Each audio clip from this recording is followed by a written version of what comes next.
হচ্ছে না। অত ভনিতা করিস না তুমি, বল কি জানতে চাস বল। না মানে বলছিলাম কি মাসি, তোমার তো বয়স হয়ে গেছে, তুমি বুড়ি হয়ে গেছো, তোমার চুল পেকে গেছে, দাঁত ভেঙে গেছে, তুমি কদিনই বা বাঁচবে।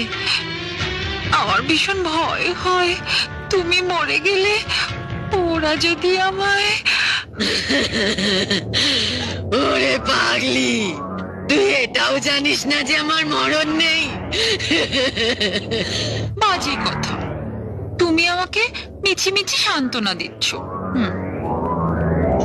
না না না না, সান্ত্বনা নয়, আমার জীবনাত্মা একটা পুকুরের মধ্যে একটা বাক্স আছে, আর সেই বাক্সের মধ্যে একটা কৌটো আছে, আর সেই কৌটোর মধ্যে একটা ভ্রমর আছে, আর সেই ভ্রমরটাকে মারতে পারলে তবেই আমাদের মৃত্যু হবে। যাকে বাবা,